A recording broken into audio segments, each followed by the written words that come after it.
प्रवक्ताले गरेको च्यालेन्जलाई म ल यी मेरो प्रुफ भनेर पछार्नु पऱ्यो नि त, उहाँले देखाउनु पऱ्यो नि त। होइन मलाई मागेछ भने अध्ययन अनुसन्धान गर्ने बेलामा मात्रै किन बिरालाले गुलु गा जस्तो लुकाउने उनले भने। त्यसो भए त्यस्ता कुराहरू नगर्नुहोस् न। किन नगर्नुहोस् भन्दाखेरि मिडियाले लेखेको छ क्या, बाबुरामको श्रीमती जुन बेला बाबुरामजी प्राइम मिनिस्टर हुनुहुन्थ्यो, हिसिलाजीलाई एसियाको सबभन्दा भ्रष्ट महिला भनेर लेखेको थियो। म त्यसै पछि कुद्नु नयाँ जोगीले खरानी धेरै खरानी गर्छ। साहसी कार्यक्रमको अपेक्षा गरेको छु। तपाईँ जानुहोस् रणबाणलाई सोध्नुहोस्, तपाईँलाई त यसो भन्नुभएको थियो, तपाईँ अहिले के भन्नुहुन्छ भनेर सोध्नुहोस्। तपाईँ त नक्सा प्रकाशित गर्ने त चिनले उक्साएको भन्नुभएको थियो। आज त्यही नेपालमा चिनले उक्साएको नेपालमा तपाईँ भ्रमण गर्दै हुनुहुन्छ। तपाईँ भन्नुहोस् के हो? होचिमिनले के भनेको चाहिँ नि हामी साम्राज्यवादका विरुद्ध 1000 वर्षसँग लड्यौँ, अरू आवश्यक पर्छ भने 1000 वर्ष लड्थ्यो। भियतनाममा होचिमिनले आफूले 1000 वर्ष लड्या हुन् र आफ्नो अनुकूलताको मात्रै गरिदिएपछि। यद्यपि प्राइम मिनिस्टरको मन्त्रीमण्डल गठन गर्ने प्रिरोगेटिभ हो, अधिकार हो। अधिकार अहिले यो पार्टीमा छैन भनेर उहाँले फलानाले यसो गर्यो चिलानाले यसो गर्यो भन्न मिल्छ? त्यो चोखो उहाँ हुनुहुन्छ। देखाएको छैन भने त्यत्रो राजाको बखान गर्ने दरबारमा हुर्केको कटुवालले पनि म परिवर्तनलाई साथ दिन्न भन्न सकेनन् नि त। वेस्ट मिनिस्टर मोडेलमा के हुन्छ भने पार्टीले एकचोटि निर्वाचनमा पठाइसके पछाडि ती पठाएका प्रतिनिधिहरू पार्टीले रिकल गर्न सक्दैन। यहाँ रिकल गर्न सक्छ। अहिले पार्टीले कारबाही गरेर कुनै पनि सांसदलाई कारबाही गर्यो भने पार्टी त्यहाँबाट छोड्नु पर्दछ। आजको कार्यक्रममा हामी सत्तारूढ नेपाल कम्युनिस्ट पार्टी नेकपा भित्रको पछिल्लो अवस्था र प्रधानमन्त्री केपी शर्मा ओलीले 3 जना मन्त्रीहरू थप गरिसकेपछि देखिएको केही असन्तुष्टि सँगसँगै बुढी गण्डकी परियोजनामा डाक्टर बाबुराम भट्टराईले जुन कुरा सार्वजनिक गरे त्यसपछि देखिएको राजनीतिक तरङ्गको विषयमा र सँगसँगै अब कार्तिक 18 गते भारतका सेनापति नरवाणेको नेपाल भ्रमणको विषयमा केन्द्रित भएर सत्तारूढ नेपाल कम्युनिस्ट पार्टी नेकपा स्थायी कमिटीका सदस्य लीलामणि पोखरेलसँग छलफल गर्दैछु। सबभन्दा पहिले म आजको कार्यक्रममा नेकपा स्थायी समिति सदस्य लीलामणि पोखरेललाई स्वागत गर्छु। पोखरेलजी, तपाईँलाई कार्यक्रममा हार्दिक स्वागत छ। हस्, धन्यवाद। सत्तारूढ नेपाल कम्युनिस्ट पार्टी नेकपा भित्र विगत लामो समयदेखि विवाद हुँदै मिल्दै आइरहेको छ। किन यस्तो भइरहेछ? यता टाल्यो उता च्यातिने, उता टाल्यो उता च्यातिने, कहिले पनि तपाईँहरू पुरै सग्लो हुनै नसक्ने अवस्थामा किन पुग्नु भएको? के भएको यो? यहाँबाट सुरु गरेँ मैले। तपाईँलाई थाहा छ नेकपा बन्नका निम्ति 2 फरक कार्यप्रणाली, 2 फरक पृष्ठभूमि, 2 फरक आन्दोलनभित्रको 2 फरक सोचका बीचमा पार्टी एकीकरण भएको। त्यस कारणले 2 फरक सोचका बीचको त्यसलाई पूर्णतः समायोजन हुनका निम्ति त केही समय लाग्थ्यो नै। किनभने 2टा नदी मिलिसके पछाडि अहिले तलसम्म 2टा भङ्गालाका 2टा नदीका पानीको भाग पनि फरक फरक देखिन्छ। जब भङ्गालोहरू कट्छन्, पानीको मन्थन हुन्छ, त्यहाँभन्दा तल गएपछि पानी बल्ल एउटै हुन्छ। एउटा पारम्परिक। यति मात्रै होइन, यहाँ के पनि रह्यो त भन्दाखेरि अहिले 2 धारको मात्रै स्ट्रगल होइन, स्ट्रगल छ। यसलाई मैले अस्वीकार गर्दैन। द्वन्द्व छ जसका कारणले जसको परिणाम सार्वजनिक भएको छ। अब त्यहाँ अर्को कार्यप्रणालीसँग जोडिएको प्रश्न गम्भीर छ। त्यो 2टा त हामी आजको आवश्यकताले नेपाली सिङ्गो नेपाली कम्युनिस्ट आन्दोलनलाई एकताबद्ध गर्नु र युद्ध र आन्दोलनले उठाएका एजेन्डाहरू र जनताका आकाङ्क्षालाई सम्बोधन गर्नका निम्ति वामपन्थी शक्तिहरूको बीचको एकता अनिवार्य थियो भन्ने निष्कर्ष निकालेर आजका चुनौतीको सामना गर्न संविधान जसरी बनायो नि, त्यो संविधानलाई क्रियान्वयन गर्ने, त्यसलाई व्यवहारिसी बन्न नदिने, त्यो चुनौतीको सामना गर्नका निम्ति पार्टीहरूका आफ्ना आफ्नै बाध्यता पनि हुन्। नेकपा एमालेको आफ्नै बाध्यता होला, तत्कालीन नेकपा माओवादीको आफ्नै बाध्यता पनि हुन्। तर त्यो सामना गर्नका निम्ति पार्टी एकता भएको हो। हाम्रा मतभेद सिद्धिएर एकता भएको होइन, मतभेद सहितै एकता भएको। हामी समानतालाई खोज्यौँ, असमानतालाई खोजेका होइनौँ, असमानतालाई थाती राख्यौँ। त्यही कारण त आज त्यो असमानता थाती राख्दा विस्फोट भयो नि। सबै त्यो असमानतामा अझै प्रवेशै गरेका छैन भन्नुहोस् न। अब बहस त असमानतामा प्रवेश गरेकै छैन। अझै डरलाग्दो अवस्था छ बहस, किनभने जब विचारमा प्रवेश हुन्छ नि, दृष्टिकोणमा जब प्रवेश हुन्छ त्यति बेला अझ गम्भीर हुन्छ है।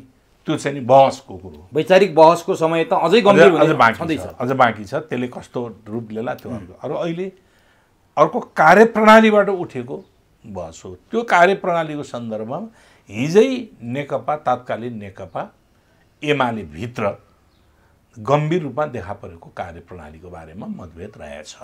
त्यो हामीलाई धेरै थाहा थिएन।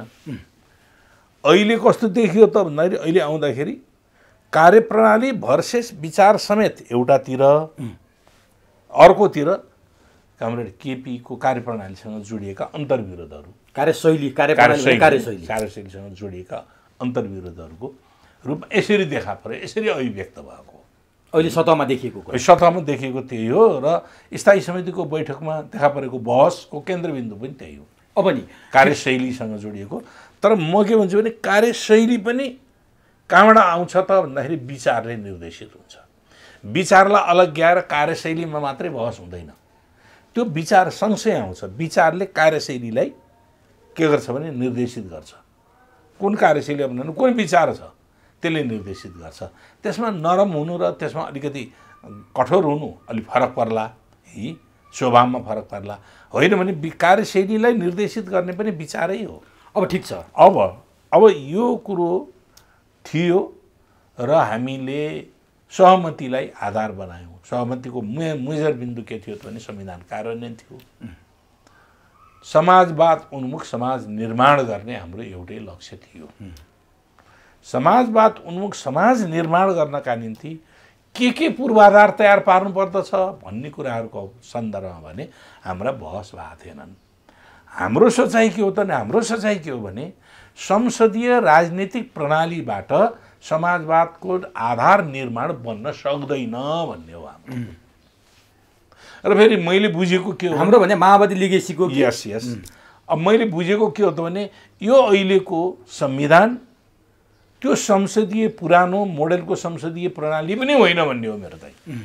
के हो त यो संसदीय प्रणालीमा पनि विकास भएको स्थिति हो। संसदीय प्रणालीमा वेस्टमिनिस्टर मोडेल भन्छन् नि, त्यहाँ सङ्घीयता हुँदैन, त्यस्तो प्रकारको सङ्घीयता छैन। त्यहाँ समावेशी समानुपातिकको प्रतिनिधित्वको व्यवस्थै छैन। त्यहाँ 3 तहको सरकारको व्यवस्थै छैन, 2 तहसम्मको सरकारको व्यवस्था छ। हामी 3 तहको सरकार र संवैधानिक बनायौँ, तल्लो तहलाई पनि स्थानीय तहलाई पनि हामी संवैधानिक नै बनायौँ हामीले। किनभने हाम्रै मोडेलमा हामीले विकास गऱ्यौँ नि, हाम्रै मोडेलमा। अब त्यस कारणले अब सामान्यतः संसदीय प्रणालीमा के हुन्छ भने विनर्स गेट्स एभ्रिथिङ, जसले जित्छ सब चिज प्राप्त गर्छ, लुजर लुजेज एभ्रिथिङ है। जो हार्छ उसले सबै चिज गुमाउँछ भन्ने हुन्छ कि।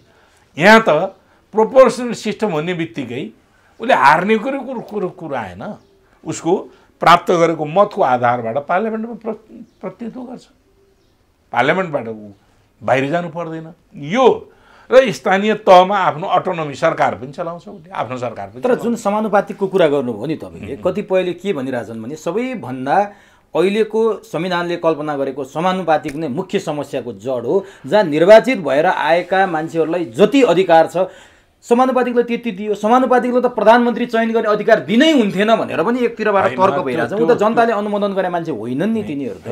यो त गम्भीर गल्ती छ नि। फेरि यसो त्यो होइन, मोडेलहरू निर्वाचनका मोडेलहरू हामीले हेर्नुपर्छ। अहिले अमेरिकामा चुनाव भइरहेछ। योभन्दा अघिल्लो चुनावमा उम्मेदवार डेमोक्रेटिकको उम्मेदवार को थियो? Hillary Clinton. Popular vote Hillary क्लिन्टनको बढी थियो। पपुलर भोट जो जनताबाट प्राप्त गरेको भोट छ नि, पपुलर भोट हिलारी क्लिन्टनको नाममा बढी थियो। कलेजिएट भोट कसको बढी भयो? ट्रम्पको बढी भयो, ट्रम्पले जिते है। अब त्यस कारण त्यसलाई पनि डेमोक्रेटिक सिस्टम भन्ने किन भन्ने त? भन्नु त भनिहाल्ने नै हो। त्यस कारणले त्यही नै कमजोरी हो भन्ने कुरा। संसारमा कुनै पनि व्यवस्था, कुनै पनि प्रणालीका कमजोरी पनि हुन्छन् नै। अब हामीले के भन्यौँ, त्यो निर्वाचनको एउटा विधि बनायौँ हामीले त्यसलाई। निर्वाचन हुँदै चुनाव भोट हालेर मात्रै हुँदैन। चुनावका त राज्य भनेको त सबै जनताको हो। तर अहिले जनताले अनुभव गर्नै पाएनन्। त्यही त त्यो त गर्न नपाउनु। गम्भीर व्यवस्थामा एकछिन त्यो जनताले अनुभूति गर्न नपाउनु, कार्यप्रणालीमा व्यवस्थित नहुनु एउटा पाटो हो। त्यो एउटा पाटो हो। त्यो पाटोभित्र यो प्रणाली जोडिँदैन। यो प्रणाली भएको कारणले त्यस्तो भएन भन्न मिल्दैन। विकृति त देखे नि यो प्रणालीमा। प्रणालीले ल्याएको भए राज्यलक्ष्मी गोलसाले स्वयं बोल्नुभयो। काङ्ग्रेसमा त्यस्तै छ, नेकपामा त्यस्तै छ। प्रणालीले ल्याएको विकृति होइन त्यो, मान्छेको मानसिकता, हाम्रा पोलिटिसियनमा आएको विकृति हो, राजनीतिज्ञमा आएको, प्रणाली अन्तर्गतको आफूलाई एडप्ट गराउने, प्रणालीभित्रै राखेर फुल्ली डेमोक्रेटाइज गर्ने कुराहरूमा भएको कमजोरी हो त्यो। भनेपछि व्यवस्था खराब होइन, पात्र खराब हुन् भन्ने। व्यवस्थाभित्र व्यवस्थाको दुरुपयोग गर्ने, गलत तरिकाले प्रयोग गर्ने पात्रहरूको चरित्रमा देखा परेको अराजनीतिक चिन्तन, अराजनीतिक कार्यप्रणाली हो। नेकपाभित्र अहिले जुन विवाद देखिएको छ, कार्यशैलीको कुरा गर्नुभयो अघि। अहिले तपाईँले नेकपा पार्टी त खराब होइन नि, नेकपाका पात्रले गर्दाखेरि आज नेकपाभित्र समस्या आएको हो। अफकोर्स यसलाई मैले अन्यथा मान्दैन, किनभने सिद्धान्तले खराबी ल्याएको होइन। सिद्धान्तले त संसारको सबैभन्दा राम्रो, सबभन्दा उन्नत विचार वैज्ञानिक दृष्टिकोण हो। तर प्रधानमन्त्री वेस्ट मिनिस्टरियल सिस्टम है, अब अहिले मैले के भन्दैन भने मैले यो वेस्ट मिनिस्टर हुँदै होइन भन्छु कि मैले त। तर यसलाई वेस्ट मिनिस्टर बनाइयो जबरजस्त, किनभने prime minister is all in all भन्ने जुन बनाइनु खोजियो त्यो चाहिँ गलत हो। त्यसो भए प्रधानमन्त्री केपी शर्मा ओलीले मन्त्रीमण्डलमा रिक्त रहेका ठाउँमा 3 जना मन्त्री थप्नुभयो, हिजोको मात्रै कुरा। त्यो विषयमा प्रधानमन्त्री इतरका अर्का अध्यक्ष प्रचण्ड, माधव नेपाल, झलनाथ खनाल लगायतले असन्तुष्टि प्रकट गर्नु उचित हो या होइन, के भन्नु? हो, अब यहीँनिर हो मैले भनेको कुरा यहाँ जोडियो। हामी वेस्ट मिनिस्टर होइन भन्यौँ। हामीले के गर्यौँ, प्रतिनिधित्वको प्रणाली के गर्यौँ, समानुपातिक कसले निर्धारण गर्ने रोस्टर बनायौँ हामीले है। रोस्टर पनि के बनायौँ, क्रमशः बनाइदिउँ। त्यसलाई नाग्न नपाउने भन्यौँ। महिलाको रोस्टर है, दलितको रोस्टर, जनजातिको रोस्टर, अन्यको रोस्टर होइन, मुस्लिमको रोस्टर, घाइते अपाङ्गको समेत, घाइते अपाङ्गको रोस्टर हामीले त्यो बनायौँ नि त। त्यो रोस्टरलाई क्रस गर्न नपाइने भन्यौँ। त्यो रोस्टर कसले बनाएर दियो त भने पार्टीले बनाएर दियो हो। पार्टीले बनाएर दिएपछि अब निर्वाचन प्रणालीमा मत प्राप्त गरिसकेपछि पार्टीले त्यो रोस्टरमा पार्टीको आफ्नो प्रतिनिधि कतिवटा परेको छ त्यो अनुसारको पनि पठाउने भयो। यो सिस्टम के हो त भने वेस्ट मिनिस्टरभन्दा फरक के हो भने पार्टी प्लस पार्लियामेन्ट, सरकार, यो जोइन्टली जाने सिस्टम हो। पार्टीलाई आइसोलेट गरेर सरकार एक्लै जाने सिस्टम होइन। तर त्यही भइरहेछ अहिले। त्यही त म भन्दैछु, त्यही त गलत भइरहेको छ भन्दैछु त मैले। तपाईँले त भनिरहनु भएको छ, तपाईँले हरेक कुरामा प्रश्न उठाइरहनु भएको छ। त्यसैले त पार्टी प्लस सरकार सँगसँगै जाने सिस्टम हो यो। वेस्ट मिनिस्टर मोडेलमा के हुन्छ भने पार्टीले एकचोटि निर्वाचनमा पठाइसके पछाडि ती पठाएका प्रतिनिधिहरू पार्टीले रिकल गर्न सक्दैन। यहाँ रिकल गर्न सक्छ। अहिले पार्टीले कारबाही गरेर कुनै पनि सांसदलाई कारबाही गर्यो भने पार्टी त्यहाँबाट छोड्नु पर्दछ, प्रत्यक्ष निर्वाचित बाहेक। त्यही भन्दैछु अरू। तर उसको कन्स्टिट्युन्सी के हो त भन्दाखेरि उसको कन्स्टिट्युन्सी समानुपातिक। अहिले हामीसँग कतिवटा कन्स्टिट्युन्सी छन्, 3वटा कन्स्टिट्युन्सी, 3-4वटा कन्स्टिट्युन्सी छन्। एउटा प्रत्यक्ष निर्वाचन कन्स्टिट्युन्सी छ, एउटा समावेशी समानुपातिक कन्स्टिट्युन्सी छ, एउटा अपर राष्ट्रिय सभाका निम्तिका कन्स्टिट्युन्सी। राष्ट्रिय सभामा पनि 2टा कन्स्टिट्युन्सी छन्। एउटा मन्त्री परिषदको कन्स्टिट्युन्सी छ, एउटा मन्त्री परिषदको, आफूले मन्त्री परिषदबाट ऊ निर्वाचित भएर जाने हो क्या। त्यो राष्ट्रपतिले नियुक्ति गर्ने भने त्यो होइन क्या। राष्ट्रपतिको बाहिर त्यसरी राष्ट्रपतिले नियुक्ति गर्ने भनेर भन्छन्। राष्ट्रपतिको प्रिरोगेटिभ होइन, क्याबिनेटले डिसिजन गरेर सिफारिस गरेपछि आउने व्यक्ति हो। अर्को के हो भने प्रतिनिधिहरूले गाउँपालिका, नगरपालिकाका अध्यक्ष, उपाध्यक्ष लगायतकाले चुनेर आउने चाहिने प्रतिनिधि हो, कन्स्टिट्युन्सी हुन् तिनीहरू। त्यस कारणले त्यो सिस्टम हामीले यसलाई क्वासी फेडरल, पूर्ण रूपेण फेडरल पनि देखिएन है, किनभने पूर्ण समानुपातिक छैन नि हामीसँग छैन है। नहुँदाखेरि हामीले प्रत्यक्ष निर्वाचित र मिक्स ढङ्गले चाहिँ हामीले गरिरहेका कारणले गर्दाखेरि यो अभ्यासका दौरानमा एकातिर त हामी अभ्यस्त नहुँदाखेरिको स्थिति, अर्कोतिर पोलिटिक्समा देखा परेको क्रिमिनलाइजेसन भन्छ, अपराधीकरणलाई राजनीतिकरण गर्ने, राजनीतिलाई अपराधीकरण गर्ने प्रवृत्ति हामीभित्र, हाम्रो यो सिस्टमभित्र पनि प्रवेश गर्यो। पहिला व्यावसायिक मात्रै भयो भन्थे राजनीति, व्यवसायीले चलायो भन्थे, अब अपराधीले चलाउनु। अब त्यही स्थिति देखा पर्न थाल्यो। अब अर्को के हो त भन्दाखेरि हामीले केही लिमिटेसनहरू पनि गरेनौँ क्या। हामीले समावेशी समानुपातिका नाममा ठुल्ठुला बिग हाउसलाई पनि प्रतिनिधित्व गराउनुपर्छ भनेर हामी सोच बनायौँ। तिनीहरू त व्यापार गर्ने हो, उनीहरूको काम राजनीति गर्ने होइन। राजनीति काम उनीहरू व्यापार प्लस राजनीति भयो भने अनि त्यहाँनिर के हुन्छ त भन्दाखेरि घप्लेबाजी त्यहीँनिर हुन्छ। किनभने उसले व्यापारलाई फेभरेबल बनाउनुको त्यो राजनीतिलाई अनुकूल बनाउनु सबैले गर्यो नि, कुनै पनि पार्टी त्योमा पछि परेनौ। त्यसैले त जुन उद्देश्य अनुसार हामीले यो कन्स्टिट्युसन बनायौँ, कन्स्टिट्युसनलाई क्रियान्वयन गर्ने दिशामा लगायौँ, त्यहीँनिर हाम्रा डिफेक्टहरू, हाम्रो कार्यप्रणालीमा देखा परेको डिफेक्ट हो यो। अब यो त कार्यप्रणाली हामीले जे सोचेको थियो त्योभन्दा गलत भयो भन्ने तपाईँले भनिरहनु भएको छ र तपाईँले वेस्ट मिनिस्टरियल सिस्टम पनि होइन भनेर मानिरहनु भएको छ। तर प्रधानमन्त्रीका हरकत त त्यतैतिर केन्द्रित छ। त्यसैले त मैले गलत अब हो, प्रधानमन्त्रीले गलत। त्यस कारणले जस्तो के हो, यो गम्भीर प्रश्न उठ्यो नि, हाम्रो पार्टीको चाहिँ नि केन्द्रीय समितिको, स्थायी समितिको बैठकले के निर्णय गरेको थियो भने पार्टी र सरकार आफ्ना काम गर्नको दैनन्दिन प्रशासन सञ्चालन गर्नका निम्ति सरकार कसैले छेकथुन गर्दैन, बाँध्दैन। तर त्यहाँ के भन्छ पोलिसी निर्माण, किनभने मैले तपाईँलाई पहिले पनि भनेको छु, किनभने त्यो सरकारमा जानका निम्ति पहिले संसदको चुनाव लड्नु पर्यो। संसदको चुनाव के का आधारमा लड्यो? घोषणापत्रका आधारमा लड्यो। यी पार्टीले निर्माण गरेका घोषणापत्र हुन्, यो लागू गर्न जान्छु भने हो क्या, यो लागू गर्न जान्छु। पार्लियामेन्टमा गइसकेपछि अब के गर्ने हो? पार्टीको घोषणापत्रलाई कार्यान्वयन गर्नुको निम्ति मलाई सरकारमा पठाऊ भन्ने हो। त्यस कारणले पार्टीको घोषणापत्र भनेको पार्टी प्लस सरकार, जनताले दिएको लेजिटिमेट राइटबाट उनी शासन व्यवस्था सञ्चालन गर्ने कन्स्टिट्युसन छ है।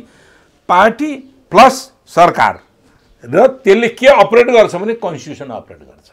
यसरी सोच बनाएको हो।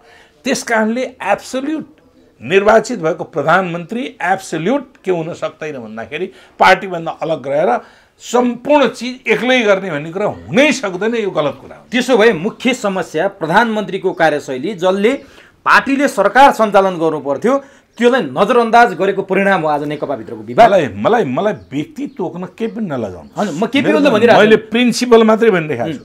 यो प्रिन्सिपलमा को कहाँ के फिट हुन्छ हुन्न भन्ने कुरा तपाईँ आफैले जज गर्नुहोस्। म प्रिन्सिपल अनुसार यो भइसकेपछि यो लागू भएन भन्नेमा छु म।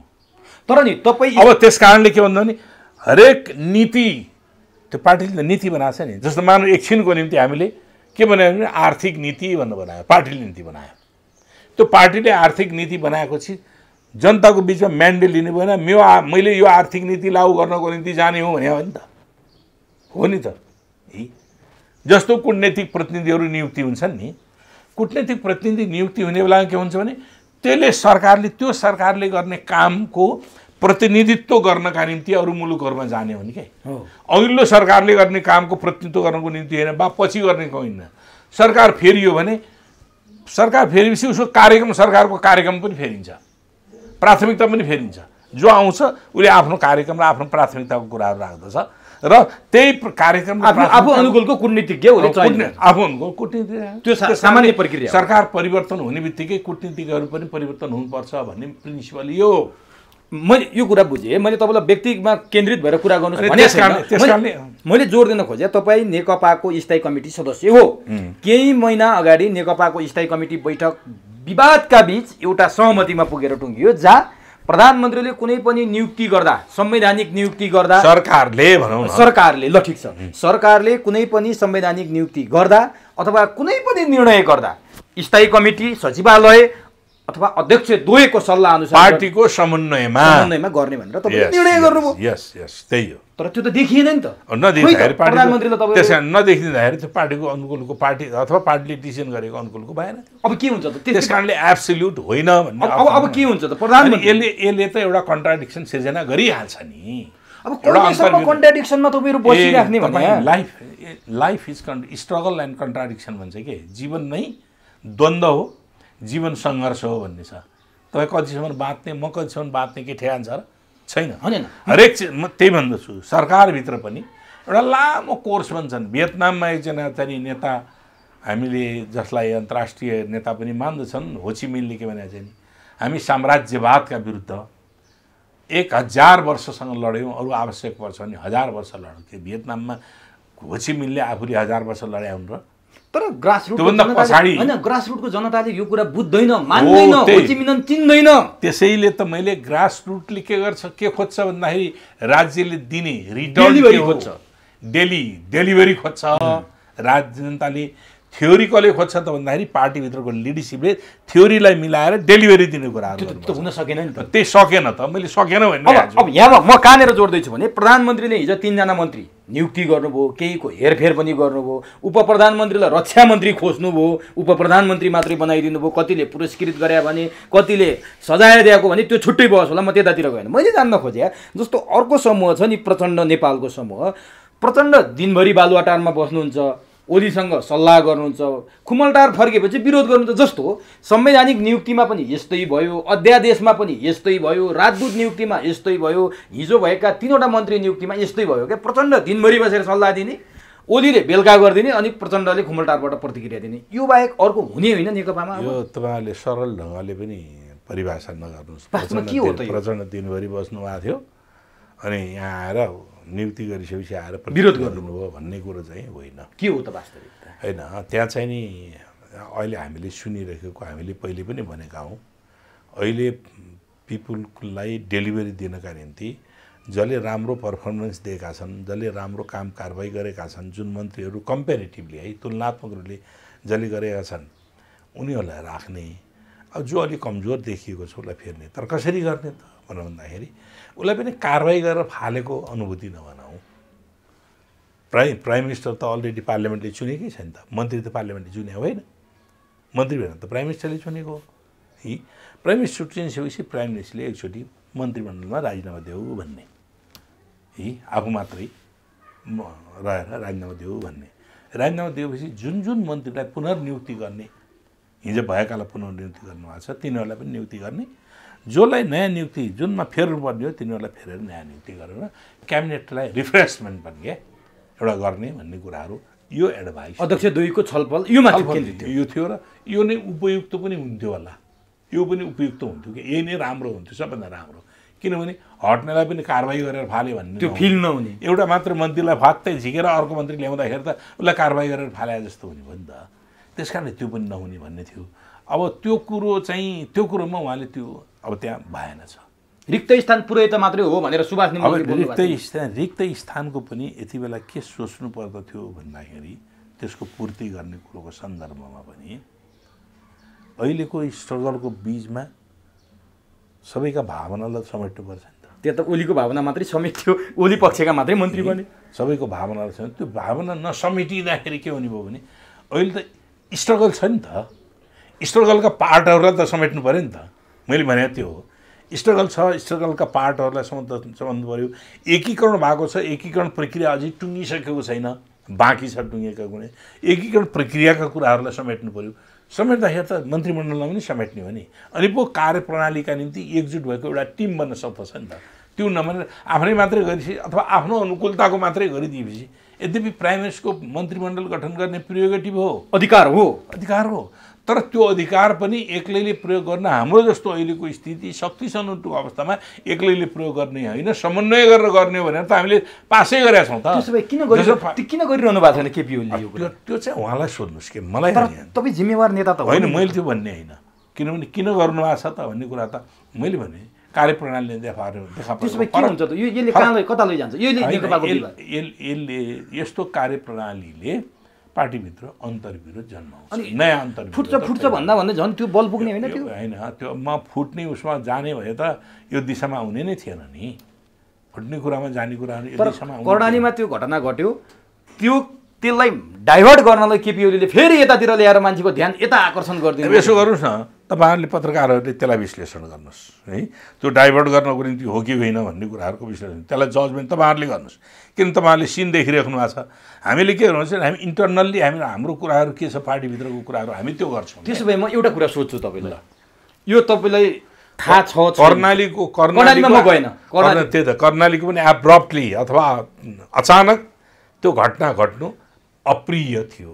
त्यो पनि केपी ओलीले खेल्थ्यो भनेर भने त्यो घटना पनि डिफ्युज भइसक्यो। तर त्यहाँको एमलाल कडेलले स्वीकार्नु भएको छैन। अविश्वास स्वीकार नस्वीकार्ने त उहाँले दर्ता गर्नुभएको छ, अझै जारी छ, मतदानमा लगे भइहाल्यो नि त। जारी छ भन्नुभएको छ, त्यो जाला, त्यो त आफ्नो प्रक्रियामा जान्छ। तर जुन प्रकारको समीकरण बनाएर उहाँले गर्नुभएको छ त्यो त डिफ्युज भयो। तर कतिपयले के भने कर्णाली हानेर खुमलटार तर्साउन खोजे हो भन्ने कुरा चाहिँ व्याख्या गरिरहेछन् है। के हो अब त्यसलाई डाइभर्ट गर्न फेरि यतातिर मन्त्रीमण्डलमा पुनर्गठन गरे भनिरहेछन्। त्यो चाहिँ त्यसैले हामीले के हो त भने हामी सबैले समष्टिगत रूपमा राष्ट्र, जनता, पार्टी, साथीभाइ, एकता सबै कुरालाई के गर्नुपर्दछ भन्दाखेरि समन्वय, हामी त त्यो व्यवस्थापन गर्नको निम्ति समन्वयात्मक ढङ्गले व्यवस्थापन गरेर। तर यो घटनाक्रमले केले बल पुग्यो भने नि पोखरेलजी जस्तो बाबुराम भट्टराईले के होइन, सत्ता भनेको त के रहेछ भन्दाखेरि हामीले पढ्छौँ नि, औरङ्गजेबले बाबुलाई थुनेर है राजा भएको होइन र।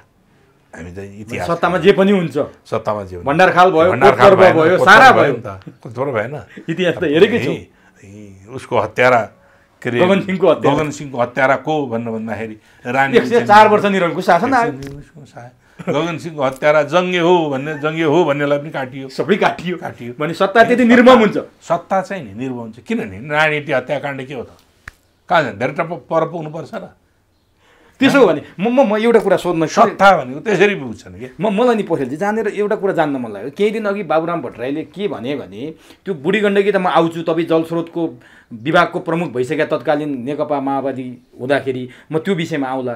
उहाँले के भन्नुभएको थियो भने प्रचण्डसँग मेरो पार्टी छुट्टै भए तापनि हाम्रो प्रायः जसो भेट भइरहन्छ, प्रचण्डले दुखेसो गर्नुहुन्छ, केपी ओलीमा कम्युनिस्ट चरित्र नै छैन रहेछ, पार्टी एकता गरेर बेकार गरेछ भनेर प्रचण्ड दिगदारी महसुस गरेर अहिले खुमलटारमा बसिरहनु भएको छ। यति दिगदारी महसुस गर्नुभएको छ कि केपी ओली कम्युनिस्ट विरोधी, सङ्घीयता विरोधी, यी सबै परिवर्तनको विरोधी रहेछन् भनेर बाबुरामले भने है। यो कतिको साँचो हो? के प्रचण्डमा त्यस्तो देखिन्छ? तपाईँले के पाउनुहुन्छ?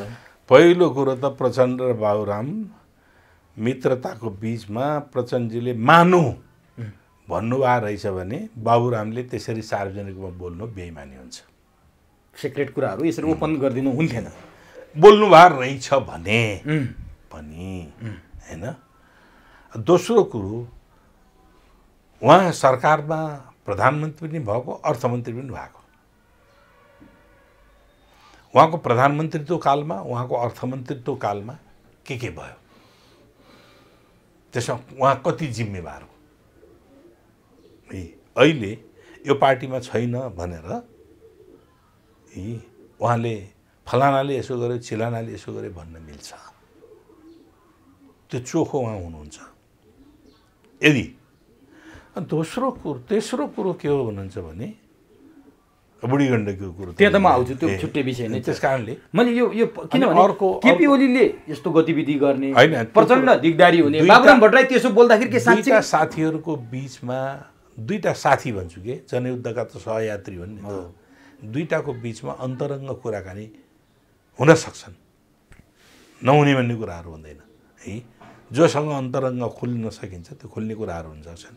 हामीले देख्यौँ नि त, उहाँहरू चुनवाङ बैठकमा पहिले त्योभन्दा अगाडि चाहिँ नि कारबाहीको प्रक्रियामा हुनुहुन्थ्यो बाबुरामजी, पछि चुनवाङ बैठक एकताबद्ध भयो। चुनवाङ बैठकले उहाँहरू सबै त्यसमा चाहिँ नि आत्मालोचित भएर रोएका सिन, रुवावासी समेत गरे, रुवावासीका सिनरीहरू अहिले चाहिँ हामी भिडियोमा भेट्न पाउँछौँ है।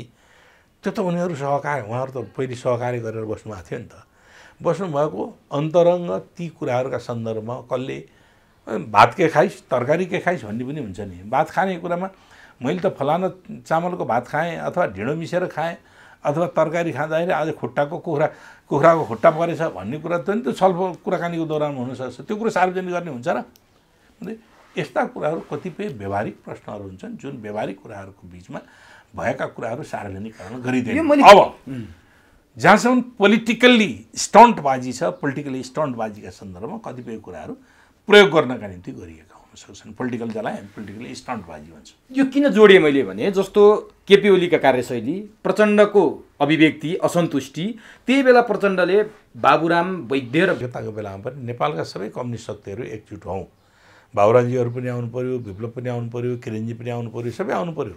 बाबुरामजी आएर पनि फर्किनु भएको नि त हो है आएर पनि फर्किनु भएको सबै एक ठाउँ बस्छौँ भनेर चाहिँ अपिल गरेको हो यो अपिलको सन्दर्भमा पटक पटक अपिल भएको छ उहाँहरूलाई पनि यसलाई चाहिँ नि एकीकरणको प्रक्रियामा जानुपर्छ भनेर भन्ने कुरा त सामान्य हो हिजोका सँगै बसेका दिगदारी भए त होइन नि होइन त्यसलाई मान्नु पर्दैन हिजोका सँगै बसेका साथीहरू आज कुनै न कुनै अलिअलि मनमुटाव भयो होला अलिअलि विचारको फरक पऱ्यो होला अलिअलि तन्का तन्की भयो होला अब हामी फेरि एक ठाउँ आउँ र फेरि एकजुट भएर शक्ति निर्माण गरौँ सबै मिलेर यो किनभने हामीले त समाजवादमा पुग्ने हाम्रो जो लक्ष्य हो वैज्ञानिक समाजवादमा पुग्ने त्यो लक्ष्य कार्यान्वयन गर्नको निम्ति हामी सबै एकजुट हौँ अहिलेको स्थिति त्यो सम्भावना छ र भने असम्भव त संसारमा मैले केही पनि देख्दैन त तर प्रचण्ड विप्लव वैद्य र बाबुरामहरू त एक ठाउँमा बस्ने सम्भावना भएन होइन त्यो हुन सक्दैन कसले सोचेको थियो केपी ओली र प्रचण्ड एकै ठाउँ हुन्छन् भनेर तपाईँले भन्नुहुन्थ्यो कसैले आकलनै गरे किनभने अघिल्लो दिनसम्म त केपी ओलीले प्रचण्डलाई हत्यारा हो भन्ने बाबुरामले चाहिँ नि यो चाहिँ नि प्रचण्डले राँची लैजानुपर्छ समेत भन्नुभयो नि केपी ओलीले राँची लैजानुपर्छ भनेर पनि भन्नु अब त्यो भन्ने चिज पनि त्यसैले राजनीतिमा स्थायी शत्रु र स्थायी मित्र हुँदैन सत्य साबित हो सत्य हो अब ठिक छ अब यो त तपाईँको नेकपाभित्रको कुरा गरेँ मैले अलिकति बाबुराम भट्टराईले बोलेको र तपाईँ तत्कालीन नेकपा माओवादी केन्द्रको जलस्रोत विभागको प्रमुख भएको हैसियतले पनि यो प्रश्न तपाईँको लागि महत्त्वपूर्ण हुन्छ बुढी गण्डकी परियोजना 1200 मेगावाटको बुढी गण्डकी परियोजना जहिले पनि विवादमा ल्याइयो कि बाबुराम भट्टराईले भनेको कुरा जहाँ तत्कालीन पूर्व प्रधानमन्त्री शेरबहादुर देउबा प्रचण्ड र बालवाला प्रधानमन्त्री केपी शर्मा ओलीले 9 अर्ब घोटाला गरेका छन् त्यसको प्रमाण मसँग छ भनेर बाबुराम भट्टराईले बोलेपछि एउटा पूर्व प्रधानमन्त्री पूर्व अर्थमन्त्री त्यत्रो जनयुद्ध हाँकेको व्यक्तिले बोल्दा यो सत्य होला भन्ने जनताले मान्ने बेला भयो हिजो टेलिभिजनमा बाबुरामजीको अर्को प्रतिक्रिया पनि सुने एउटा मिडियाले सोध्यो तपाईँले आरोप लगाएको कुरा सत्य हो भन्नुभयो अनि प्रुफ गर्न सक्नुहुन्छ त भन्दाखेरि आवश्यक पर्दाखेरि प्रुफ गर्छु भनेर भन्नुभयो आवश्यक पर्दाखेरि प्रुफ गर्छु भने मैले उहाँको मनोविज्ञान अनुहारमा यसो हेरेँ म त अप्ठ्यारोमा परेछु क्या हो बोलेर भने जस्तो मैले बुझेँ मनोविज्ञान साइकोलोजिकली मैले यसो अनुहार एक्सप्रेसन हेर्न खोजेँ मैले बोलेर चाहिँ नि आक्रमण गर्ने दौरान बोलेर अलि अप्ठ्यारो पारेँ क्या हो भनेर गोरगाउँमा बोल्नु भएको उहाँले त्यो है उहाँले आफ्नो निर्वाचन क्षेत्रमा जाँदाखेरि मलाई के लाग्छ भने त्यो एग्रिमेन्टै भएको छैन कोसँग खाने कि तर नि एउटा नि बाबुरामकै पालामा विकास परियोजनाले यो गर्ने भनेर बाबुरामले निर्णय गरे बाबुराम थाहा छ त्यसको मलाई कम्पनी बनाउने त्यसपछि प्रचण्डले खोसेर फेरि गेजुवालै दिने निर्णय गरे त्यसपछि फेरि शेरबहादुरले यो नेपाल आफै बनाउने भनेर निर्णय गरे कमल थापा थिए शेरबहादुर प्रधानमन्त्री थिए जलस्रोत मन्त्री कमल थापा थिए अनि त्यसपछि फेरि केपी शर्मा ओलीले गेजुवालै दिने निर्णय गर्नुभयो अहिले कसैलाई पनि दिने ऊर्जा मन्त्रालयले निर्णय गरिसक्यो मन्त्री परिषदले मलाई थाहा छ त्यो कुरा यो के हो अब के हो भने त्यसमा लगानी 265 अरबको लगानीको प्रारम्भिक आँकडा हो 265 अरब हो अब अहिले क्षतिपूर्ति अथवा त्यो अधिग्रहण गर्ने दौरानमा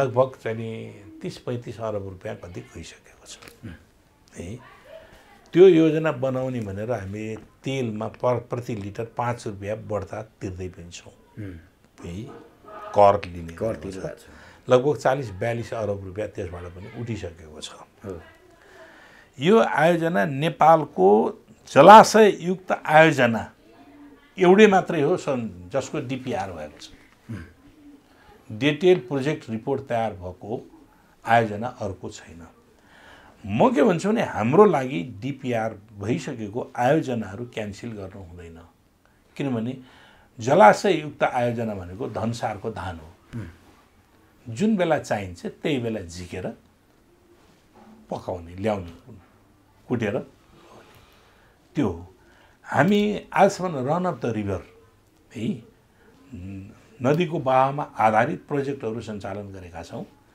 हाम्रो मनसुन क्लाइमेट भएको कारणले हाम्रा हिमालबाट पेरिनियल सप्लाई निरन्तर पानी बहने धेरै नदीहरू छैनन् है 4000 नदी नालाहरूमध्ये धेरै छैनन् थोरै त्यसको पनि 1/3 बर्खाभन्दा 1/3 पानी ड्राई सिजनमा हुन्छ जम्मी 1/3 पानी हुन्छ त्यसो गर्दाखेरि हामी कहाँ ड्राई सिजनमा सुक्खा याममा विद्युत आपूर्ति कम हुन्छ र त्यो आपूर्तिलाई पुरा गर्नका निम्ति हामीले भारतसँग बरो गर्नुपर्छ लिनुपर्छ भारतसँग विभिन्न दर रेटमा विभिन्न ठाउँमा विभिन्न पोइन्टमा विभिन्न दर छन्। विभिन्न दरमा हामीले लिने गरेका छौँ र त्यसलाई म्यानेज गरेर यहाँ लोड सेडिङको अन्त्य हामीले गर्न सक्यौँ र त्यतापट्टिबाट र अलिक केही विद्युत मात्रा बढायौँ पनि। अब यो स्थितिमा हामीलाई निरन्तर ड्राई सिजनमा अपुग भएको विद्युत पुरा गर्नका निम्ति त्यो पनि हामीलाई कुन बेला सबभन्दा बढ्ता चाहिने विद्युत हो त? एउटा इन्डस्ट्रियलाइज कन्ट्री भएको भए दिनभरि रातभरि पनि विद्युतको आपूर्ति धेरै चाहिन्थ्यो, आवश्यक हुन्थ्यो। हामी त इन्डस्ट्रियलाइज छैनौँ। त्यसमा हामीलाई घरेलु प्रयोजनको निम्ति सबभन्दा बढ्ता विद्युतहरू खपत हुने गर्छ। त्यो बेलुकाको साँझ 7 बजीदेखि 9 बजीसम्मको पिक आवर। त्यस कारण जलाशययुक्त आयोजनाहरू भनेको पिक आवरमा प्रयोग गरिने, पानी खनाएर अनि टर्बाइनबाट विद्युत निकालेर सप्लाई गरिने आयोजना हुन्। हामी त्यस्तो स्थितिमा यो जलाशययुक्त आयोजना जरुरी छ भने। अब त्यस कारणले म के भन्छु नि, म बुढी गण्डकी आयोजनाको सम्बन्धमा म क्लियर छु। बुढी गण्डकी आयोजनाका बारेमा कुनै पनि कन्फ्युजन राख्नु हुँदैन। तर सरकारै पछि फरक निर्णय किन भयो? त्यही कुरामा म जाँदैछु। बुढी गण्डकी आयोजना हुनुपर्दछ, तर त्यो आयोजनालाई मल्टिपल प्रोजेक्ट बहुउद्देश्य आयोजना बनाउनुपर्छ। सिङ्गल तपाईँ विद्युत उत्पादन मात्रै गराउने आयोजनाको गर्ने हो भने लगभग 18 सेन्ट त्यसको प्रति युनिटको उत्पादन नै 18 सेन्ट लाग्दछ भने हामीलाई विद्युतमा सब्सिडी दिएर मात्रै उपभोक्ताहरूलाई दिनुपर्ने हुन जान्छ। त्यसो गर्दाखेरि आयोजना घाटामा पर्न सक्छ। त्यसै आयोजनालाई जलाशययुक्त आयोजनालाई व्यापारीकरणको हिसाबले सोच्नु हुँदैन। पहिलो कुरो मल्टिपल आयोजना प्रोजेक्ट बनाउने भनेपछि अब त्यहाँ माछा पालन हुन्छ, तपाईँको सेटेलाइट सिटीको निर्माण हुन्छ। वर्षमा 1 अर्बको त माछा उत्पादन गर्न सकिन्छ भने 1 अर्बभन्दा बढी जान्छ। अनि त्यसपछि टुरिस्टहरूको हब बन्न सक्दछ हैन। यो त धेरै कुराहरू बन्ने मल्टिपर्पोज हुन्छ। त्यहाँनिर तपाईँ रोपवे लगिदियो भने टुरिज्म फर्स्ट आउन सक्दछ। अनि हामीले चाहिँ नि सेटेलाइट सिटी वरिपरि सेटेलाइट सिटी बनाउने, त्यहाँका विस्थापितहरूलाई राख्ने, प्रायोरिटी दिएर राख्ने, यी विभिन्न कुराहरू गर्न सकियो भने त्यसले विद्युत उत्पादन कस्तो। अनि एक्सेस रोड, त्यहाँसम्मको पहुँच मार्ग जुन हुन्छ नि, पहुँच मार्ग के गर्नुपर्छ भने प्रोजेक्टभित्र नहालेर इन्फ्रास्ट्रक्चर डेभलपमेन्टमा सरकारले त्यो हाल्ने, पूर्वाधार विकासमा त्यसको खर्च त्यहाँ लगानी गर्ने भने थोरै मूल्यमा प्राप्त हुन सक्दछ। त्यो अब त्यो आयोजनाको निम्ति बाबुरामजीले भन्नुभयो 9 अरब रुपियाँ खाए, 3 अरब 3जनाले बाँडे भनेर उहाँले भन्नुभयो भने जुन बेला उहाँलाई लागेको थियो बाँडे भन्ने थाहा पाउनु भएको थियो त्यति बेला उहाँले किन भन्नु भएन? त्यो बेला किन भन्नु भएन? आज पार्टी छोडेको 3 वर्ष भयो। पार्टी छोडेको 3 वर्ष पछाडि उहाँले भन्दै हुनुहुन्छ। तर नेकपालाई मात्रै भन्नुभएको छैन नि, उहाँले त शेरबहादुरले नि भन्नुभयो। जुनसुकैलाई भन्नुहोस् उहाँले पार्टी छोडेपछि भने उहाँले त हो, त्यही त पार्टी छोडेको 3 वर्ष पछाडि भन्दै। तर उहाँले पार्टी छोड्दा बित्तिकै प्रचण्डलाई क्यान्टोनमेन्टको आरोप पनि लाउनु भएको थियो 34 त्यही म भन्दैछु। त्यो कुरो पनि भन्दैन। त्यस कारणले यो आरोप पार्टी छोडेपछि लगाउँदै हुनुहुन्छ। त्यो बेला उहाँ पनि सामेल हुनुहुन्थ्यो। एक म अर्को कुरा किन खानै सके, खाएकै छैनन्, खाएको हुनु मैले देख्दैन, मैले मान्दैन, प्रुफ हुन सक्दैन भने किन भन्छु भने कसैसँग कार्यान्वयन गर्नका निम्ति त्यो कार्यान्वयन इम्प्लिमेन्टेसन एग्रिमेन्ट भन्ने हुन्छ क्या। पहिले एमओयू गरेर मात्रै पुग्दैन। मेमोरेन्डम अफ अन्डरस्ट्यान्डिङ गरेर कसैलाई दिने हो भन्नु भने त्यतिले पुग्दैन।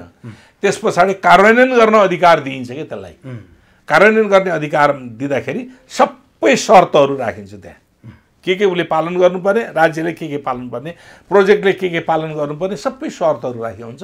हो त्यति बेला हो लेना देना भयो भने। अब त्यो भएकै छैन। तर पटक कहिले गेजुवालाई, कहिले फेरि देशले नै बनाउने, त्यसैले हुन्छ त त्यसैले त के हो त भन्दाखेरि अर्को कुनै कम्पनी त्यस्तो ढङ्गले म निर्माण गर्छु बुट प्रिन्सिपलमा, बिओटी बुट प्रिन्सिपलमा मैले निर्माण गर्छु भनेर त्यो खालको कम्पनी आइपुगेन। मैले सुनेअनुसार आइपुगेन। राज्यले कहिलेकाहीँ राज्यले आफूले पनि निर्णय गरेर कुनैलाई फ्रेन्डली ल तैँले बना भनेर चाहिँ दिन सक्दछ। टेन्डर आह्वानै भएन नि, ग्लोबली टेन्डर हुनु पर्दैन थियो। मैले भन्दैछु त ग्लोबल नहुनु पनि सक्दछ। राज्यसँग अधिकार छ त्यो कि कसैले राज्यले फलानालाई म दिन्छु है यो। त्यही मात्र आशंका गरिरहन् मान्छेले, आशंका त्यहीँनिर छ। त्यही त भने मैले त्यो त एग्रिमेन्ट हुनु पर्यो नि। इम्प्लिमेन्टेसन एग्रिमेन्ट नभइकन किन दिन्छ, कसैले दिने पैसा भयो भने पनि ल माने। तर स्वयं बाबुरामले देशमै आन्तरिक रूपमा बनाऊ भन्ने अब छोडिदिनुहोस्, प्रचण्डले गेजुवालै दिने, अनि केपी ओलीले फेरि फर्काएर त्यही गेजुवा किन दिनु पर्यो? अब सुन्नुहोस् न, मैले भनिहालेँ, मैले त कुरा सिध्याइ गएँ। कुन बेला लेनदेन हुन्छ यस्ता ठाउँहरूमा भन्दाखेरि त्यहीँनिर आशंका छ के बाबुरामलाई? त्यसैले त आशंका त कसरी हुन सक्छ?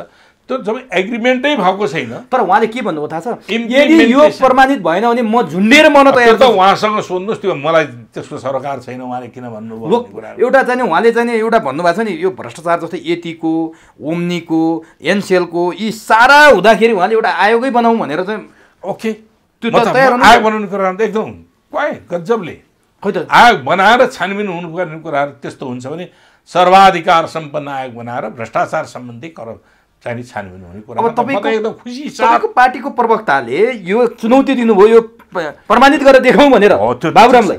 तर उहाँले चाहिँ नि जसकेलाबाट छिरेका सत्ताका स्वाद खाएकाहरूले सुजुग नदेखाऊ भनेर कसले कताबाट दिन्छ, के प्रतिक्रिया दिन्छ भनेर म त्यसको पछि लाग्दैन। तर प्रवक्ता बोले त महत्त्वपूर्ण कुरा होला। प्रवक्ताले च्यालेन्ज गर्नुभयो, दिन्छु के अरे देऊ भनेर प्रवक्ताले च्यालेन्ज गर्नुभयो भने त च्यालेन्ज मिट गर्नु पर्यो नि त उहाँले। प्रवक्ताले गरेको च्यालेन्जलाई म ल यी मेरो प्रुफ भनेर पछार्नु पऱ्यो नि त, उहाँले देखाउनु पऱ्यो नि त। होइन मलाई मागेछ भने अध्ययन अनुसन्धान गर्ने बेलामा मात्रै किन बिरालाले गुलु गा जस्तो लुकाउने उनले? त्यसो भए बाबुरामले भने जस्तो जनलोकपाल गठन गर्न तपाईँहरू रेडी हो, तयार हो? म त के भन्छ नि, म त यो करप्सन कन्ट्रोल सम्बन्धमा त टलरेन्स जिरो टलरेन्स। तर प्रचण्ड र ओली तयार हुनु पर्यो नि त। लीलामणि पोखरेल तयार भएर मात्र त्यो त सत्तासँग, त्यो सरकारसँग चाहिँ नि सबभन्दा पहिले सरकार तयार हुनुपर्छ, किन त्यसलाई वैधानिकता दिने सरकारले हो। तर जनताले त बाबुरामले भनेपछि यी तीनजना भ्रष्ट रहेछन् भनेर त्यो किसिमको मानसिकता बनाइसके। त्यस्ता कुराहरू नगर्नुहोस् न।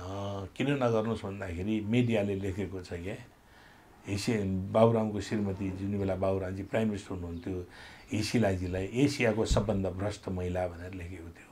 म त्यसै पछि कुद्ने त होइन नि भ्रष्ट महिला भनेर। तर यो बेला नि जस्तै चुनावी बेला पनि होइन, बाबुरामले के प्रयोजनको लागि बोल्यो होला नि त गोर्खामा पुगेर? के हुनसक्छ? त्यहाँका जनताको बिचमा उहाँले बोल्नुभयो होला, वीरगन्जमा गएर फेरि दोहोऱ्याए। उहाँलाई लाग्यो किन उहाँ मधेसमा जाँदै हुन्छ, किनभने उहाँ कम्युनिस्ट आन्दोलनबाट पहिले गएको मान्छे, मधेस आन्दोलनमा हुनुहुन्छ, नयाँ मुल्लाले धेरै खरानी बस्नुपर्छ होइन भन्छन् नि। म मुसलमान साथीहरूलाई मैले अपमान गरेको होइन त्यो, तर त्यो भन्ने चलन छ, नयाँ जोगीले धेरै खरानी गर्छ भनिदेऊ न। बाबुरामको त्यही हो। अब त्यसो भए यो विषय यहीँ राखौँ। मैले अलिकति अर्को एउटा विषय तपाईँसँग महत्त्वपूर्ण विषय जोड्दैछु। जस्तो भारत र नेपालको बिचमा लिपुलेख, लिम्पियाधुरा र कालापानीको विषयमा नक्सा जारी गरेपछि, बाटो खनेपछि अनेक किसिमका विवाद भए। भारतले बाटो खन्यो, नेपालले नक्सा सार्वजनिक गर्यो। भारतका सेनापति मुकुन्द नरवाणेले एउटा यस्तो अभिव्यक्ति दिए जुन अभिव्यक्ति वास्तवमा भन्ने हो भने नेपालीलाई निकै कुडाउने खालको र छिमेकी मुलुक चीनलाई पनि कुडाउने खालको थियो। चीनको सल्लाहमा नेपालले नक्सा सार्वजनिक गर्यो भनेर उनले बोलेका थिए, विवादास्पद कुरा बोलेका थिए। तिनै व्यक्ति कार्तिक 18 गते नेपालको भ्रमण गर्दैछन्। त्यो भ्रमण गर्नु पनि फेरि अस्वाभाविक भएन। तर संयोग कस्तो पर्यो भने जुन दिन नरवाणेको भ्रमणको औपचारिक निर्णय भयो त्यही दिन प्रधानमन्त्री केपी ओलीले रक्षा मन्त्री समेत रहेका उप प्रधानमन्त्री ईश्वर पोखरेललाई रक्षा मन्त्रीबाट मुक्त बनाइदिइसकेपछि यो भित्र केही न केही अर्थपूर्ण रहस्य लुकेको छ है भनेर आकलन भएको छ। के हो यो? रिसर्च तपाईहरु चाहिँ नि खोज पत्रकारिता हो। अब खोज पत्रकारिता म भन्दिउ, खोज पत्रकारिता म भनिदिन्छु, तर तपाईले पनि बोल्नुपर्छ। मैले सुन्नुस्, म बोल्ने कुरा छ। अलि ठुलो मुलुक, अलि शक्तिशाली मुलुक भएको भए त्यस्तो भिजिटलाई ठाडै नेगेट गर्थ्यो। अमेरिकाले ट्रम्पले मोदीलाई भिसा दिएन, थाहा छ? अमेरिकनहरूले चिनिया कूटनीतिज्ञहरूलाई निकालिदिने भने थाहा छ? चीनले र अस्ट्रेलियाको द्वन्द्व पर्यो। अस्ट्रेलियन कूटनीतिज्ञहरूलाई चीनले निकाल्यो, अस्ट्रेलियाले चिनिया कूटनीतिज्ञहरू निकाल्यो, चीनले अस्ट्रेलियन कूटनीतिज्ञहरू निकाल्यो। पत्रकारलाई बन्दी बनायो, चीन विरोधी जासुसी गर्न खोजेको भनेर अमेरिकन पत्रकारहरू, 2 जना पत्रकारहरू बन्दी बने है। यो के हो भने जुन शक्तिशाली राष्ट्र छ त्यो शक्तिशाली राष्ट्रले आफ्नो राष्ट्रिय हित र जनताको आकांक्षालाई सम्बोधन गरिदिनका निम्ति गर्छ। अब यहाँ चाहिँ रणबाणे आउने भयो भनेर उहाँ अहिलेदेखि नै 1 महिना पछाडिको तुल बिछ्याउन अहिलेदेखि थाल्ने आफ्नै रक्षा मन्त्री हटाउने रक्षा मन्त्री त्यही दिन हट्या भन्ने त लाग्दैन मलाई। अहिले पनि डेट डिसाइड भएको हिजै हो नि। रणबाणेको 18 गते फिक्स भइसक्यो। कार्तिक सेनाले तयारी गर्दैछ भन्ने कुरा हिजै फिक्स भयो, हिजै हटे। अब म तपाईँहरूको एउटा चाहिँ तपाईँहरूको सबभन्दा के अरे साहसी कार्यक्रमको अपेक्षा गरेको छु। तपाईँ जानुहोस् रणबाणलाई सोध्नुहोस्, तपाईँलाई त्यसो भन्नुभएको थियो, तपाईँ अहिले के भन्नुहुन्छ भने सोध्नुहोस्। तपाईँ त नक्सा प्रकाशित गर्ने त चिनले उक्साएको भन्नुभएको थियो। आज त्यही नेपालमा चिनले उक्साएको नेपालमा तपाईँ भ्रमण गर्दै हुनुहुन्छ। तपाईँ भन्नुहोस् के हो, तपाईँ अहिले पुरानै अडानमा तपाईँको छ कि के भनेर सोधिदिनुहोस्, उहाँ के भन्नुहुन्छ। त्यस कारणले हामीले आफ्नो सभरेन्टीका सन्दर्भमा हामी चाहिँ कहीँ पनि चुकुनु हुँदैन। अब द्विपक्षीय आदान प्रदान आउने जाने कुराहरूको निम्ति त त्यो त सामान्य कुरा। मैले यो किन जोडेँ भने जस्तो मैले बुझिहालेँ होइन, मैले अर्को किन जोड्न खोजेँ भने जस्तो अनि अर्को कुरा केही समय अगाडि पत्र पत्रिकामा पनि रक्षा मन्त्री र सेनाका बिच लकीरका फकीर समेत भने रक्षा हो सेनाको चाहिँ बिचमा चाहिँ अलिकति द्वन्द्व भएको कुराहरू सार्वजनिक मिडियाबाटै मैले सुनेको हेरेको हुँ है। र सेनाले हामीलाई चाहिँ रक्षा मन्त्रीले चाहिँ हामीलाई फसाइदियो भनेका कुराहरू पनि यी कहीँ चुइएका कुराहरू पनि त्यो पनि हेर्न पाएको थिएँ। अब त्यो कुरो पनि के हो त भनेर भन्दाखेरि यस्तो ओम्नीको जस्तो अलिक ओम्नी भन्न आउँछ यो कोभिड-19 को जस्तो उसमा खरिद प्रक्रियामा सेना लाउने होइन, यो त गलत कुराहरू हो। व्यापारमा सेना लाग्ने होइन, फास्ट ट्र्याकमा पनि नलाउनु पर्ने। म त्यही भन्दैछु अहिले व्यापारमा सेना लाउने होइन, फास्ट ट्र्याकमा ठेक्का दिने होइन, ठेक्का पट्टामा लाउने होइन। अहिले व्यापार गर्न लागेको छ नि पेट्रोल, कलेज, मेडिकल कलेजदेखि लिएर हाइड्रोमा समेत के गर्न खोजेको। यसले के दिशा दिन्छ त बिस्तारै बिस्तारै बिस्तारै सैनिकीकरणको दिशामा लैजान खोज्छ। किनभने इकोनोमी कन्ट्रोल गर्दै जान्छ। ब्याङ्कमा जान थाल्यो, ल अहिले पछाडि गएर हाइड्रोमा गयो, तपाईँ चाहिँ पेट्रोल पम्पमा गयो, कलेजमा गयो अनि मेडिकल कलेजमा गयो, भोलि गएर ब्याङ्कमा जाला, अनि त्यसपछि अरू चिजहरूमा जाला। यसरी यो राम्रो सङ्केत होइन, यो राम्रो हुँदैन। उसको प्रोफेसनलाइजेसन, उसलाई व्यवसायीकरण गर्ने भनेको सेनाको सैनिक गतिविधि नै उसको व्यवसायीकरण हो, सैनिक प्रोफिसियन्सी नै उसको व्यवसायीकरण हो, अरू कुरामा लाउने होइन। अब नि हो यो तपाईँले यो भनिरहँदा मलाई कहाँनिर जोड्न मन लाग्यो भने सेना पुलिस पनि अहिले त्यस्तै भएको छ। पुलिसको पनि पेट्रोल पम्पमा लगाएको छ, व्यापारमा लगाइदिन्छ। यो मैले किन तपाईँलाई जोड दिएर मैले कुरा गरेँ भने जस्तो सेनापतिसँगै डाइरेक्ट नै रक्षा मन्त्रीको टसल परेको थियो, यो सार्वजनिक भएकै कुरा हो। तर भारतका सेनापति आउँदा सेनासँगैकै कन्सल्टमा आउँदै हो, सेनालाई त्यो कुरा सबै थाहा छ। अब भारतसँग जुन सम्बन्ध बिग्रिएको थियो त्यो सम्बन्ध सुधार गर्न अथवा के गर्न प्रधानमन्त्रीले आफैले रक्षा मन्त्री लिनुभयो, त्यो अनेक आकलन छन्। यहाँनिर सेना सरकारमाथि हाबी भयो कि भन्ने मान्छेले व्याख्या गर्न थाले, किनभने सेनाले मन नपराएको रक्षा मन्त्री भारतको सेनापति आउने बेला प्रधानमन्त्रीले सर्लक्कै हटाइदिएर आफै रक्षा मन्त्रीको जिम्मा लिँदा सेनाले पो सरकार चलाएको छ कि भन्ने प्रश्न उठ्न थाल्यो। त्यो त मैले अहिले मात्रै भने होइन। कटुवालको कारवाही पछाडि प्रचण्ड प्रधानमन्त्री भएको बेलामा कटुवाललाई कारवाही गरियो। कुलबहादुरलाई जो दिवंगत भन्नुभयो, अनि उहाँलाई चाहिँ नि के गराइयो भने प्रधान सेनापति बनाइयो।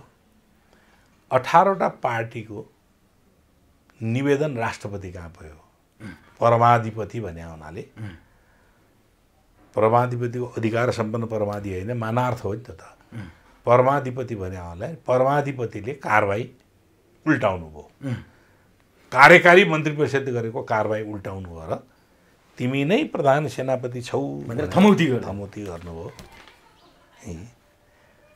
त्यो त्यति बेला 3टा शासन व्यवस्था सञ्चालन भए। एउटा सिंहदरबार अथवा बालुवाटारबाट जो प्रचण्डले गरिरहनु, प्रचण्ड, अर्को सैनिक शीतल निवासबाट, अर्को सैनिक हेडक्वार्टरबाट।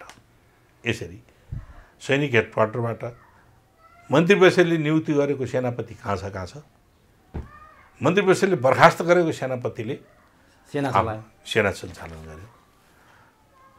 कार्यकारी प्रधानमन्त्रीले गरेको निर्णय मानार्थ राष्ट्रपतिले क्यान्सल गरिदियो र त्यही कामयाब भयो। त्यसमा को राजनैतिक दल थिए अहिले मैले कोट्याउन गइनँ है। त्यस कारणले त्यति हुँदाहुँदै पनि नेपालको सेनाकै प्रश्न गर्नुहुन्छ भने सेना आफैमा, नेपालको सेनाले राज्य सत्ताको पुरानो प्रवृत्तिलाई साथ दिएको छैन है। हेर्नुहोस् त, सधैँभरि नयाँ जे आएको छ त्यसलाई साथ दिएको छ। यो सेनाको नेचर छ एउटा। भले त्यो सेनाको रिक्रुटमेन्ट सामन्तवादी चिन्तन, सामन्तवादी कार्यशैली आदिबाट भएकै हो। संरचना त्यसै गरी दरबारको रक्षाको निम्ति बन्या सेना, राजाप्रति उत्तरदायी सेना बन्या न हो। तर जब परिवर्तन हुन्छ त्यो परिवर्तनलाई सेनाले साथ दिएको छ, एउटा कुरा यो देखिन्छ। र अहिले पनि सेनालाई बलजफ्ती घिसारेर ल्याइएको भन्ने यो प्रकरणमा ल्याइएको भन्ने सेनाको अभिव्यक्ति सुनेको छु मैले। औषधि प्रकरणमा हामीलाई त बलजफ्ती नल्याउनु पर्ने ठाउँमा ल्याइयो, हामीलाई विवादमा पारियो। यसले गर्दाखेरि भने उसले देखाएको असन्तुष्टि त्यो देखा परेको हो होइन। सैनिकीकरण गर्न नखोजेको भन्ने होला, कसैको इच्छा होला कसैको। म सेनालाई बलियो बनाउँदै लिएर आएर चाहिँ नि अरूलाई नियन्त्रण गर्छु भन्ने कसैको इच्छा हुन सक्दछ। त्यो प्रस्ताव पनि अगाडि बढाउन सक्दछ है, लैजान सक्ला। तर सेना आफैको इन्टेन्सन, एम्बिसन क्या, त्यो एम्बिसन भएको चाहिँ मैले देखाएको छैन है। किन देखाएको छैन भने त्यत्रो राजाको बखान गर्ने दरबारमा हुर्केको कटुवालले पनि म परिवर्तनलाई साथ दिन्न भन्न सकेनन् नि त। उनी त सेनाको कमान्डर थिए, जनरल थिए, उनले सकेनन् नि त। किनभने दरबारमा ल्याएर हुर्किया मान्छे हो नि त उनले। महेन्द्रले दरबारमा ल्याएर हुर्काएर सेनाबाट चाहिँ प्रमोसन गराएर त्यहाँसम्म पुर्याएका मान्छेहरू उनले त गर्न सकेनन् भने अरूले गर्छन्, अरूले गर्दा होलान् भने। तर के भने त्यसलाई ड्र्याग गरेर लिएर आएर अरूतिरको अन्तर्विरोधको ब्यालेन्स सेनाबाट आफूलाई चाहिँ अनुकूल बनाउन खोज्ने प्रयत्न कसरी गर्यो भने त्यो हुनसक्छ। त्यो नि जस्तो नरबाणे नेपाल आउने जसले नक्साको बारेमा त्यसरी बोलेका थिए, यता प्रधानमन्त्रीले नक्सा छापिएको किताब वितरणमा, पुस्तक वितरणमा रोक लगाउने भन्दाखेरि त अहिले पुस्तक वितरणबारे त मैले भनिसकेँ अस्ति नै पनि, तपाईँहरूसँग त कुरा भएन क्या अरे। पुस्तकको 2-3टा पाटा छन्। त्यो पुस्तक तयार पार्ने बेलामा पुस्तकको पाण्डुलिपि प्रधानमन्त्री कार्यालय, हरेक मन्त्रीहरू, नापी विभाग, निर्देशकहरू, विस्तार मन्त्री सबैको हातमा पुग्यो, एक्सपर्टहरू सबैको हातमा पुग्यो। त्यो मैले पनि हेरेँ, पाण्डुलिपि पनि हेरेँ। मलाई चाहिँ एउटा सेक्सन, जियोग्राफीको सेक्सन हेर्ने, मेरो सब्जेक्ट जियोग्राफी हो हुनाले जियोग्राफी सेक्सन हेर्ने भनेर पाएको थिएँ, मैले पनि हेरेँ, आफ्नो सुझावहरू दिएँ। त्यति बेला भन्नुपर्दो थियो हो यो नक्सा प्रकाशित गर्ने राइट चाहिँ शिक्षा मन्त्रालयलाई होइन है भन्नुपर्दो थियो। अब सरकारले उठाएको 2टा अब्जेक्सन भन्ने सुनेको छु मैले। एउटा त शिक्षा मन्त्रीको त्यहाँ मन्तव्य, आफूले आफ्नो पार्टीको कुनै जिम्मेवारीको ठाउँमा रहँदाखेरि गरेको कुरा त्यहाँ उल्लेख भयो, त्यस कारणले सरकारको पैसा लगानी गरेर आफ्नो कुरो प्रचार गर्न पाइन्थ्यो भन्ने एउटा चाहिँ नि नक्सा प्रकाशित गर्ने अधिकार त नापी विभागलाई मात्रै हुन्छ, अरूलाई हुन्न। त्यस कारणले शिक्षा मन्त्रालयले नक्सा प्रकाशित गर्न मिल्दैन थियो भनेर उहाँले गर्नु। अब त्यसको असर के परिदियो त भन्दाखेरि नक्सा दाबी गर्ने जब पाठ्यक्रमको रूपमा चाहिँ रेफरेन्स बुकको रूपमा प्रकाशित गर्दाखेरि रोकिन्छ भने दाल में कुछ गडबड है भन्ने खालको पर्यो भन्ने जनमानसमा त्यो सत्य हो नि कुरो। अब त्यो त स्वाभाविक रूपले परिहाल्छ। अनि भले त्यो इच्छा नहोला तर त्यो त स्वाभाविक रूपले पर्यो। दाल में कुछ काला है भनिरहने यतातिर जलिन नक्सा चाहिँ चाइनाको होइन, मैले त्यो भनेको छैन है, मैले अहिले त्यो कुराहरू गरे तपाईले गर्नु भएन।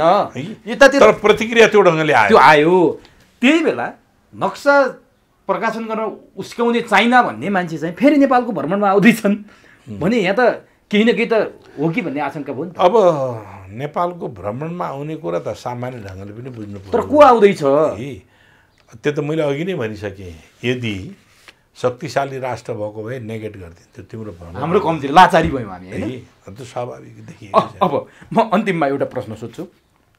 भारतसँगको विवाद त सीमा विवाद त हामीले 60-65 वर्षदेखि नै झेल्दै आएको छौँ। सीमा विवाद मात्रै छैनन्, अरू छन्, अरू पनि छन्।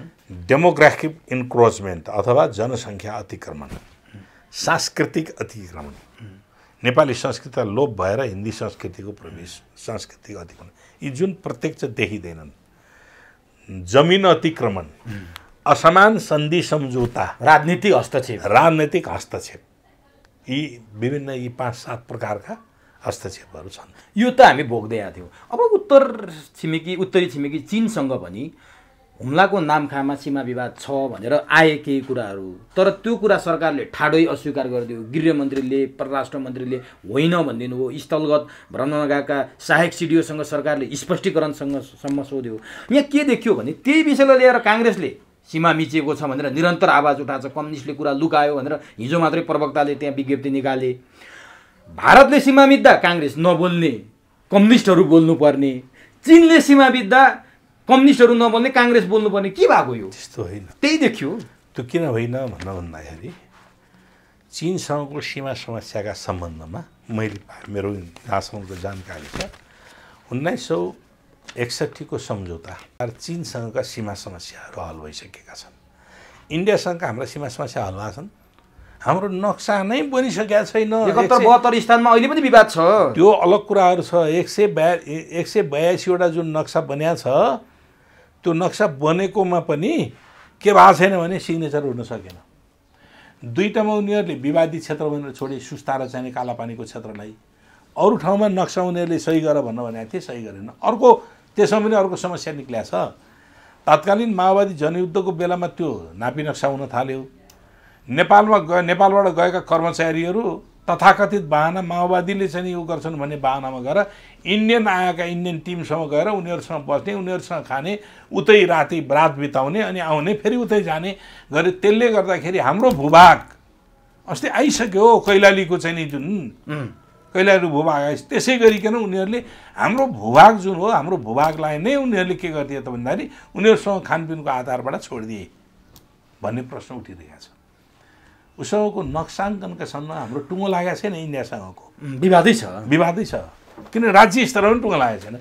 उसँग 1961 मा टुङ्गो लागेको हो र अस्तिको जहाँसम्म भयो 11 नम्बर पिलर हराएको भन्ने कुराहरू थियो।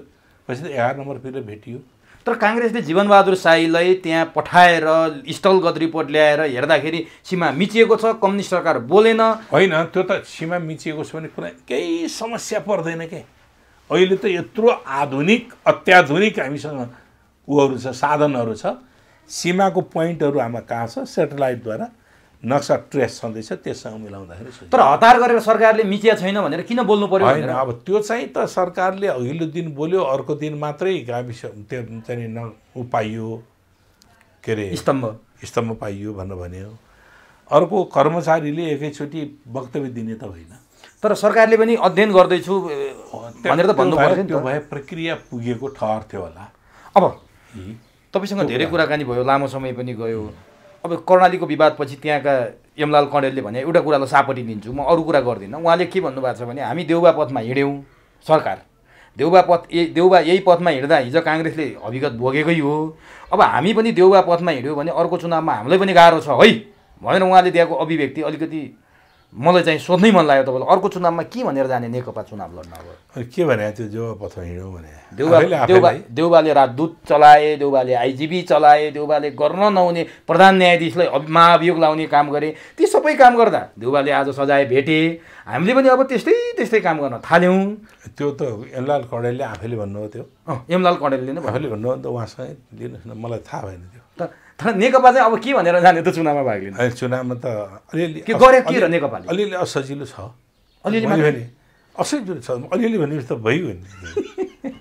किनभने हामीले दीर्घकालीन रूपमा हामी बाटो बनाउँदैछौँ, यति किलोमिटर बाटो बनायो भनेर जनतालाई छुँदैन। रेल ल्याएको छैन, जनताको पानीजात ल्याएको छैन। आज चामल किन्न जाने बेलामा हिजो 10 रुपियाँ थियो भने आज 15 रुपियाँ, ल 5 रुपियाँ तेरो पालामा बढ्यो, यो घटाइदिए 10 रुपियाँ बनाइदिए। देखाउने कुरा त केही छैन। औषधि लिन गएको बेलामा उसले सिटामल हिजो सित्तेमा पाउँथ्यो भने आज एक भाइलको सिटामलको चाहिँ 15 रुपियाँ तिर्नु पऱ्यो भने हिजो मैले सित्तेमा औषधि पाउँथेँ, आज पैसा तिर्नु पऱ्यो, ल घटाइदिए। जनताले खोज्ने यो हो। तर छैन। एउटा सानो कुरोले पनि जनता खुसी हुन्छ कि आफ्नो गाउँ आफै बनाऊ। 100 रुपियाँ भत्ता, जनता कति खुसी थियो। खुसी हो। 100 रुपियाँ बुढाले भत्ता। हामीले मरिन्जेल भाषण गरेर कम्युनिस्टहरूले मार्ने होइन बचाउने हुन्, 60 वर्ष पुगेपछि गोली हान्ने होइनन्, गोली हान्दैनन्, झन् बुढापाकाहरूलाई त झन् संरक्षण गर्छन्, केटाकेटी बुढापाका गरेर हामीले घाँटी सुक्ने गरी चिच्याउँदाखेरि जनताले बुझ्दैनथे। एउटा निर्णय गरे 100 रुपियाँ भत्ता दिन्छौँ 70 वर्ष माथिका बुढाबुढीलाई भनेपछि ताली ए होइन रहेछ नि, होइन रहेछ भनेर चाहिँ नि भनेकै। तर अब त छैन नि त्यो, कति खाने भत्ताको ब्याज कति खाने? त्यो त सिम्बोलिक कुराहरूले पनि नेपाली जनता खुसी हुन्छन्। त्यस्तै अरू कतिपय त्यस्ता कुराहरू हामीले जनस्तरका साना तत्काल हामीले के सोध्नुपर्छ योजना बनाउँदाखेरि भन्दाखेरि, सरकारले कार्ययोजना बनाउँदै दीर्घकालीन रूपमा 5 वर्ष पछाडि प्राप्त हुने चिजहरू के हो, 2 वर्षपछि प्राप्त हुने आफ्नो कार्यकालभित्र प्राप्त हुने चिज के हो, आजै के हो, आजै के दिने, जाने बित्तिकै के निर्णय गर्ने चाहियो नि त। जाने बित्तिकै के निर्णय गर्ने त्यो चाहियो। त्यो हुने बित्तिकै खुसी हुन्छ जनता। 2 वर्ष पछाडि हो भने त 2 वर्षसम्म पर्खिनुपर्छ उसलाई। परिणाम आएपछि ए यहाँ पानीको धारा दिने भनेको थियो, बल्ल आयो है, हाम्रै पालामा आयो, ल दिने रहेछ। यहाँ पिच गर्ने भनेको थियो, पिच त गरिदियो है, पोहोर साल भनेको थियो, प्रार साल भनेको थियो पिच गर्ने भनेर पिच गरिदियो है भनेपछि 2 वर्ष पछाडि त्यसले बल्ल बुझ्छ हाम्रो साधारण जनताले। अब लङ टर्ममा त भोलि भविष्य हाम्रो चाहिँ झिलिमिली बनाउने भविष्य छ। हामीले चाहिँ नि ठुला ठुला बाटाघाटाहरूका छन्, जलस्रोतका आयोजनाहरू छन्, तपाईँको चाहिँ नि एग्रिकल्चर फार्महरू निर्माण गरेका छन्, इन्डस्ट्रियलाइजेसनका निम्ति हामी व्यापक योजना बनाएका छौँ। तर आज जनताको भागमा त थालमा त केही पनि छैन, खाली बाटो पनि छैन, इन्डस्ट्री पनि छैन, एग्रिकल्चरको कोही पनि छैन, बिजुली पनि छैन, केही पनि छैन। हो त्यो बेलामा उसलाई के हुन्छ नि त्यो उधारो लाग्दछ। अब स्थिति त्यही छ, नेकपाको अवस्था त्यही देखिन्छ। त्यस कारण हामीले दीर्घकालीन रूपमा त गरेको छ बाटै, तत्कालिक त केही तात्कालिक रूपमा जनताले इमिडिएटली प्राप्त गर्ने कुरामा जनतामा चाहिँ नि जनताले निराश भएको छ। त्यो चाहिँ सही हो। हस्, समय दिनुभयो, अत्यन्त महत्त्वपूर्ण भनाइहरू राखिदिनु भयो, आम नागरिकलाई, दर्शकलाई सुसूचित पारिदिनु भयो। यसको लागि तपाईँलाई हार्दिक धन्यवाद।